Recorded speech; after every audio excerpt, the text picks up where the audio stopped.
Good evening, and thank you for joining Local 5's first 5 p.m. here on WFRE Plus. I am your host, Indiana Shills, back with another exciting week of news. And boy, do we have a lot to talk about today. Unfortunately, it will be just me today, but that's all right. I'm still going to deliver the news in a professional but laid back standard as you guys are accustomed to. For the weekend, let's just quickly recap how everything went this weekend. Friday was very fun. We went out to Sammy's for Italian. That was the very first time I've ever been there. Very nice place, honestly. Kind of a sleeper place in my opinion. The food was fantastic. I don't know if that was because I was really hungry or not, but I ended up getting the gnocchi for noodles with some Alfredo sauce, and the garlic bread was really good. And then the Italian sausage they apparently make in house, and it was just phenomenal. A really good Italian meal for Friday night. Actually put me into a food coma. We went to Cold Stone afterwards, and I wasn't moving very well after that. Let's just say we hit the bed, and that for Friday night. Saturday was pretty fun as well. We threw some bets down on college basketball, and went over by my buddy's place before we went out to Stadium View for a little fun, and that was a good time. And then Sunday, I pretty much, actually, we went out to the bar on Holmgren with a couple coworkers. Nick Whitwer, you guys know him from the Near Fall, and then Nathan Himsel, Storm Team 5 meteorologist. Us three watched the Daytona 500 together, and it was a incredible finish. Lot of fun stuff, and then I ended up going out again with my buddy for more wings. So all I had was wings yesterday, and again, put me into a food coma. I'm very well rested today, to say the least. We slept quite a bit, but now we're back at it on a Monday. All good to go here. Excited to bring you guys the news. So we'll go ahead and start off with a couple national stories. At least one national story. The very first one that is breaking news, kind of. There were 3 people are unfortunately dead after a family dispute shooting at a Rhode Island ice skating rink on Monday. Now, the attack it took place at the Lynch Arena in Pawtucket, Rhode Island, around 2:30 p.m. while a senior night hockey game was taking place. The father of a local high school senior shot 5 members of the student's family at the rink. The student's mother was killed at the rink, while his sister died at a hospital. Multiple sources with direct knowledge of the incident told Nexstar's WPRI. 3 other family members were taken to the hospital and were in critical condition at a Rhode Island hospital as of late Monday afternoon. A spokesperson for Brown Health confirmed no names have been released in the incident thus far. Now, Pawtucket Police Chief Tina Gonsalves said the shooting appeared to be a family dispute, but she declined to provide any other details in the incident. Mayor Don Greben called the shooting tragic but an isolated incident. A video from the live stream of the game shows play on the ice being interrupted by the sounds of rapid gunfire, seemingly from somewhere in the stands. At least 14 gunshots can be heard being fired off consecutively, followed by 1 or 2 more gunshots roughly 10 seconds later. Players and attendees, they can be seen scrambling off the ice and out of the stands to get away from the gunfire. One student leaving the rink told WPRI he heard several bangs before people began running for the exits. An employee at a nearby Walgreens said people came into the pharmacy panicking, saying there was a shooting. The employee called 911 as soon as people sheltered inside the store. Now, the shooting had triggered a massive police response as law enforcement surrounded the arena. Shortly after the shooting, a large crowd of hockey players were seen outside the arena, some still in their socks and removing their ice skates before they were taken away. Governor Dan McKee said that he was aware of the situation and monitoring developments. Coventry Superintendent Don Cowart sent an email to families after the shooting saying they were aware of a serious report reported incident at the arena. Information is still developing, and we are actively working with event staff and local authorities to understand the situation. Cowart wrote, "We have been informed that the students are secure in multiple locations. At this time, we are still working on the status and location of all individuals." So we'll continue to monitor that. Our sister station in Rhode Island, WPRI, will continue to follow that, and we'll provide updates on wearegreenbay.com as soon as we get them. Now, we have more details here on the 24-year-old who died in a homicide. Gabriella Cartagena, her death incident with her boyfriend, who has been charged with homicide. According to the criminal complaint obtained by Local 5, 29-year-old Robert Chilcote is charged with first-degree intentional homicide. Gabriella was last seen on February 4th. The criminal complaint said both Robert and Gabriella worked together and were in a relationship. On February 5th, authorities spoke with Gabriella's mother, who said she had not heard from her daughter. She said both Robert and Gabriella left their residence to get juice, but never returned. Robert reportedly came back to the residence and said he and Gabriella argued. He was reportedly grabbing all of his stuff out of the residence. The mother told authorities that Robert had a gun at the residence. Robert was seen on camera arriving at his job after Gabriella was last seen. He quit his job for personal reasons that same shift. Now, on February 5th, around 3:15 p.m., authorities in Minnesota saw Robert's car and tried to pull him over. He allegedly fled in his car and was going over, well over, it sounds like, 100 miles per hour while driving recklessly.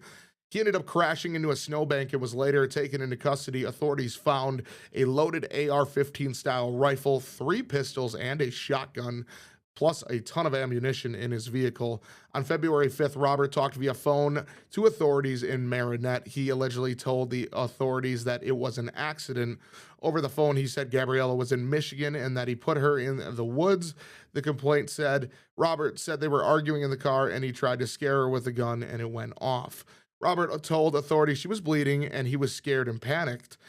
He ended up dragging her into the woods, and then he asked if he went to work right after that, and he said yes. Robert also said he wasn't thinking clearly, and then on February 10th, authorities searched the area Robert described and found 2 human feet sticking up in the snow. An autopsy later determined that the cause of death was a gunshot wound to the head. Robert, he is officially charged with first-degree intentional homicide, which is a felony charge and can get up to life in prison. Now, he was charged on February 6th and does not have a court date scheduled. An arrest warrant was authorized, and Local 5 News will continue to update this story as it progresses.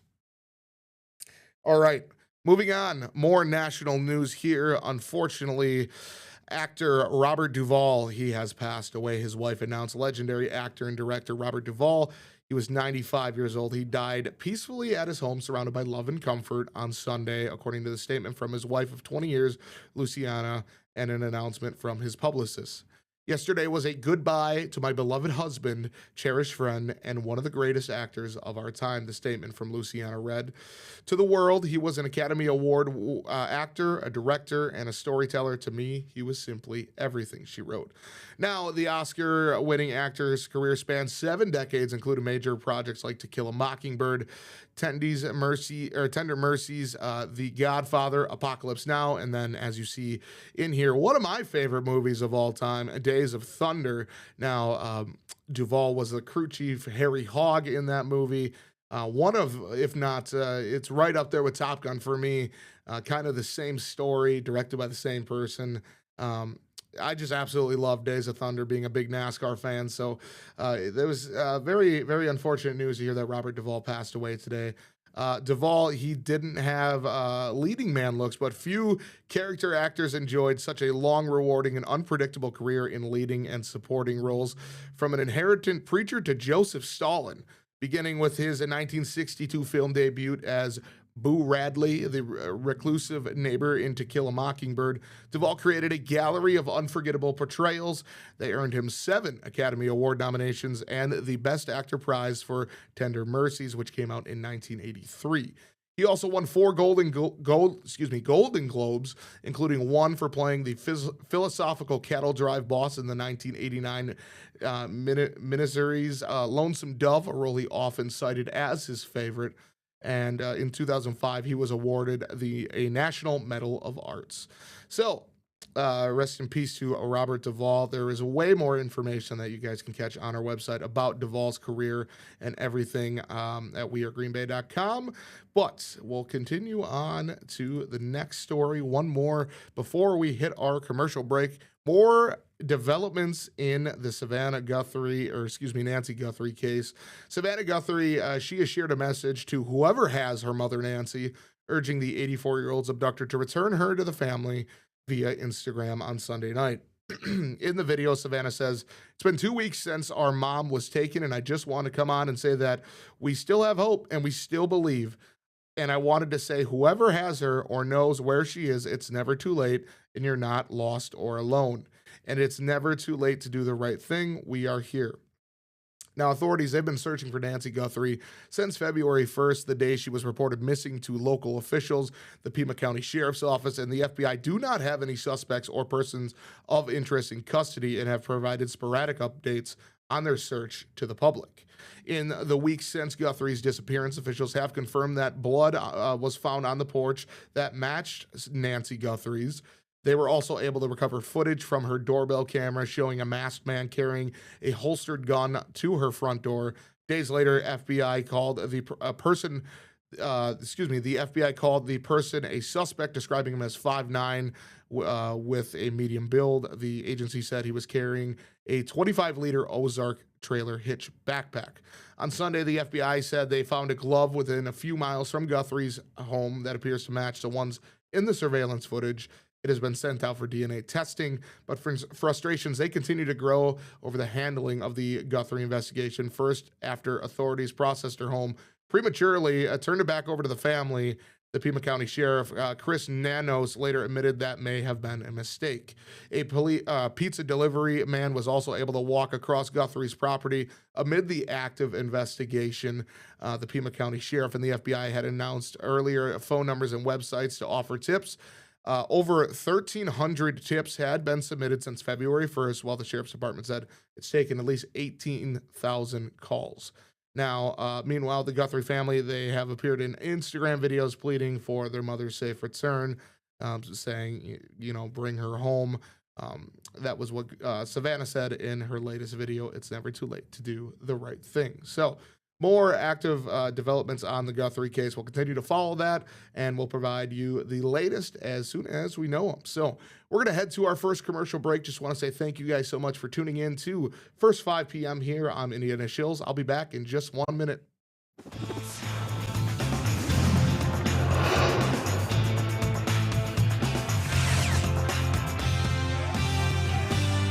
Welcome back to Local 5's First 5 p.m. here on WFRV Plus. I am your host, Indiana Shills, just me today. But we're still breaking down all the breaking news, all the fun news, all the hard stories, everything pretty much on our website today that's trending and doing well. We continue on and we move over to Appleton, where police say they received a tip on Monday morning regarding a possible bomb threat at Appleton East High School. Now, according to a release from the police department, no school was in session due to the President's Day holiday, but a small number of students and staff were inside the building at the time the tip came in. Officers took the threat seriously and conducted a safety check, ultimately determining the bomb threat is not to be credible. In a statement, the police department said, "We take all threats seriously and respond to it with an abundance of caution to ensure the safety of students, staff, and the community. We appreciate the cooperation of school personnel and those who reported the information. If you see something, say something." Moving on, this one was pretty interesting over the weekend. You see, UW Green Bay men's basketball coach Doug Gottlieb did not take to Sunday's 75-72 loss against UW Milwaukee too well, as he gave a pretty intense post-game conference on why he was called for a technical foul late in the second half. Local 5's Kyle Malzahn, he was the only one down there from the area, and he was able to post Gottlieb's interview on social media, with the second-year head coach at one point slamming the table and shouting, "You had the exact same play on both ends in the last play of the game, the exact same bleeping play. Gottlieb began to ask for an explanation from the Horizon League, which is where Wisconsin Green Bay plays in, as to why he was called for a late game technical foul. UW Green Bay, they fell to 15-13 on the season following Sunday's loss. The Phoenix will finish the regular season with road games in Oakland and Detroit before a home game against Youngstown State. Let's go ahead and show you Doug Gottlieb's press conference and just how intense it was. I need the league to explain to me why I got a technical foul when I did not curse, I was not demonstrative, I did not leave my box. All I said was, that's the same play as the other end, okay? All we ask is that there's a fair game. That's what we ask. Okay, CJ O'Hara goes and gets an offensive rebound, their player dives at his legs, CJ gets called for a foul. I need Donnie at the league and the new commissioner to explain to me the disparity in the officiating. That's what I need explained to me. I got no problem with their team, their staff. They played hard. They did what they do. They play tough and they play aggressive. I need somebody to explain to me, okay, how just those two. There's others that I have massive issues with, okay? Others that have including every time we touched them, there was a foul in the second half. The last play of the game, just to get the ball, they're grabbing us and holding us. Okay, and I understand. If you're not calling that, that's fine. You had the exact same play at both ends in the last play of the game. The exact same play. The exact same play. So I need the new commissioner of the Horizon League to explain to me what a technical foul is when I don't leave the box, I don't curse, I'm not demonstrative. Okay, there was nothing that should have been called a technical foul. I know when I earned one. I did not earn one. Okay, and the CJ play, we're up 6 points. That dramatically changed the trajectory of the game. He's our best defender. He's one of our best players. He picked up his 4th foul, collecting an offensive rebound when a guy falls into his legs. Okay, all we ever ask is fair. Okay, and I'm not talking about 37-18 in free throw attempts. That's how they play. They shoot it and go get it. Fine, whatever. Okay, what I'm asking is 3 things. Okay, I'm asking how it's technical foul when I don't curse. Okay, when I wasn't demonstrative, because you're not allowed to point to the screen or mime something that's happening. Didn't do that. Didn't leave the coaching box, wasn't on the floor. Those are all the things you get technical foul for. Not saying that's the same call at the other end. Okay? And CJ O'Hara collecting an offensive rebound, and what's the freshman? He's a good player. Steve Elam diving for the loose ball, okay, and falling into his legs, and CJ O'Hara gets called for a foul. Okay? And then the last play of the game, which I'm willing to say, hey, our end, you don't want to call foul? All right, kind of drove into traffic, whatever. It's the exact same play as the other end. Could not be more similar. And yet every time they drove in there, it was foul, and every time we did, it was mixed. It was mixed. Did you get any explanation? Nope. And King Whetstone called the technical foul. He avoided me the rest of the game. That's not right. Okay, I was not combative in any way. Okay, I did not curse one single time. I was not on the court one single time. I was not out of my box one single time. I was not on the court one single time. You tell me. Okay, that's all I'm asking. Anyway, what else? Good, thanks. Yeah, obviously, Coach Doug Gottlieb pretty hot after the loss. I actually happened to have the game on. It was when we were at the bar watching the Daytona 500. The game was on. I wasn't watching it as closely as the 500, but it definitely seemed like there was a lot more fouls called against UW Green Bay towards the end of that stretch. Now, I get it. It's a pretty heated rivalry. Milwaukee and Green Bay, they've always been kind of back and forth and stuff like that. But, you know, sometimes that's just basketball. Doug Gottlieb has a show here on WFRV Plus, the Doug Gottlieb Show. Hoping he talks a little bit more about that, but until then, hopefully we get an explanation for Doug's sake. But we'll move on to the next story. Anybody like peanut butter? Because there is a recall going on across 40 states, including Wisconsin. It's categorized as a Class 2 recall by the U.S. Food and Drug Administration. It involves a situation where the product is exposed to or a violation that may cause temporary or medically reversible adverse health consequences. The peanut butter recall was originally initiated in April 2025 by Ventura Foods of Los Angeles, California. The reason was said possible contamination with a foreign material. During production, the firm found pieces of blue plastic in a fiber. Now, the affected peanut butter comes in several single serve sizes and has been packaged under various brands, including Flavor Fresh peanut butter, House Recipe creamy peanut butter, and Kathy's Kitchen smooth peanut butter. Some of the products will also include a single serve packages of both peanut butter and jelly. In total, over 23,000 single serve packages containing the recalled peanut butter were affected. And like I said, those are in Wisconsin as well. So make sure you check that out. Full statement and everything is on our website. You can make sure that the peanut butter you have is not affected. Moving on to another story that's pretty interesting. So, a 51-year-old Wisconsin woman, she has now been charged in connection with a February crash that killed a 17-year-old student as he was crossing the street on his way to school. Kathleen M. Borgward of Madison was booked into the Dane County Jail on Monday on charges of homicide by negligent operation of a vehicle. The charges stem from a crash earlier this month that resulted in the death of 17-year-old Alexander S. Rosen. According to investigators, a review of video evidence from a nearby business and witness statements determined that speed was a factor in the crash. Now, cell phone use and impairment do not appear to be contributing factors at this time, although results from a legal blood draw are still pending. Investigators determined the pedestrian warning lights were also activated and functioning at the time Rosen was crossing in the crosswalk. If convicted, Borgward, she faces up to 10 years in prison and a $25,000 fine or both.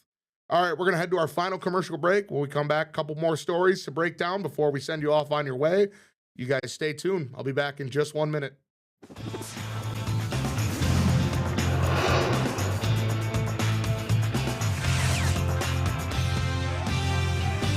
Welcome back to Local 5's first 5 p.m. here on WFRV Plus. I am your host, Indiana Shills. Just a couple more minutes until we send you on your way to Local 5 News at 6. Who doesn't love the Wisconsin State Fair? Now, everybody thinks about, obviously, the foods, the fried foods, the crazy foods. What about the music? Well, guess who is bringing their Sounds of Summer tour to the Wisconsin State Fair? It is none other than the Beach Boys. Yeah, the Beach Boys, they're coming to the Wisconsin State Fair as the band which has become synonymous with the California lifestyle. They make more than a half of century of playing music around the country. They'll be performing on the Bank 59 main stage on the final day of their fair, or of the Wisconsin State Fair, Sunday, August 16th. Fans can close out their 2026 Wisconsin State Fair experiences listening to their favorite timeless classics like Wouldn't It Be Nice, Sloop John B., God Only Knows, and many more, as the Beach Boys, they celebrate 250 years of USA while also saluting the 60th anniversary of Pet Sounds. All seating for the show is reserved, with tickets ranging from $48 to $63. Each concert ticket is said to also include admission to the fair that day. To the fair that day of the show when bought prior to entering the fair. Now, tickets, they can be bought over the phone at 414-266-7100, in person at the Wisconsin State Fair ticket office at 7722 West Greenfield Avenue in West Dallas, or online. We do have it linked on our website at wearegreenbay.com. For more information, you can visit the Beach Boys website, which is also linked on wearegreenbay.com. Now, moving on from the Beach Boys to ACL tears. Now, Carson Fowler from our sports department, he has put together a very, very good article and package about ACLs. So the number of high-profile NFL players who have suffered season-ending injuries, such as Tucker Kraft, like you see there. Micah Parsons was the biggest one of the year. It feels like ACL injuries are happening more often, but the data, it says otherwise. At the end of the season injury briefing, Executive Vice President of Player and Health Safety Jeff Miller said ACL injuries reached a 7-year low this season, down about 25%. Miller said the decline was driven largely by fewer non-contact tears, which is significant given how frequently ACL injuries occur without contact. Now, Dr. Jared Levin, an orthopedic surgeon and clinical instructor in Cleveland with more than 25 years of experience treating athletes, said ACL tears often occur during routine movements rather than collisions. Levin said that the perception of ACL tears are constant in the NFL is tied to the demands of the sport. Strength and conditioning specialist Scotty Smith of Green Bay said fatigue and training habits play a major role in injury risk. But he said, I've compared it to a pilot who has to log hours. You can't fly a plane for so many hours without taking a break. In athletics, we just pound time and minutes. Now, Smith said that many athletes still train under the mindset that quantity outweighs quality, even as ACL tears or ACL injuries decline at the professional level. Experts say the trend is moving actually in the opposite direction of younger athletes. The National ACL Injury Coalition reports ACL tears among teen athletes have increased by nearly 26% since 2007. Now, Roland Schmidt, the lead athletic trainer at Wrightstown High School and the medical coordinator at the Belen Health Titletown Sports Medical Center, said that we're seeing an increase in these types of injuries at a younger age. He said that education is critical in reducing preventable injuries by saying athletes need to understand the severity of an ACL tear. This injury is long-term with a recovery process that can take several months. In a study published in the Journal of Science and Medicine in Sport, found 1 in only 5 high school coaches use some form of injury prevention program, despite evidence showing such programs reduce the ACL injury risk. Now, what Schmidt said that what we can do is take measures to help prevent those injuries. Proper warm-ups and dynamic movement patterns prior to the activity are key. While the NFL's record low ACL injuries are encouraging, specialists say the rise in youth injuries highlight the need for better training, recovery, and injury prevention at earlier levels of competition. All right, guys. Well, I was going to get into a couple more stories, but unfortunately, we are running low on time here. Just wanted to quickly say, let me move all my screens around. Just wanted to say thank you so much for tuning in to Local 5's First 5 p.m. here, airing exclusively on WFRV Plus. If you ever miss an episode or want to go back and rewatch one of them, these will be available on our YouTube page, WFRV Local 5, as is all of our other shows. We've got really good content featuring, the Cardboard Club, which is, just ripping open some sports packs or Pokemon cards. I mean, anything. It's really, really a cool show. And then WFRV Sports Night's always a good one with our sports team, Cam, Kyle, Carson. They break down the latest in Wisconsin sports and whatnot. What else do we got? We got Inside the Garage with Blake Borths and I talking all things NASCAR, especially with the season underway. So you can check all that out on our YouTube page, WFRV Local 5. But until then, guys, I just want to say thanks for tuning in. We're going to send it over to Stacey Youngerbretson and the legendary Tom Zalaski for Local 5 News at 6. But for Indiana Shills, I just want to say have a great rest of your day, and we'll see you on Tuesday.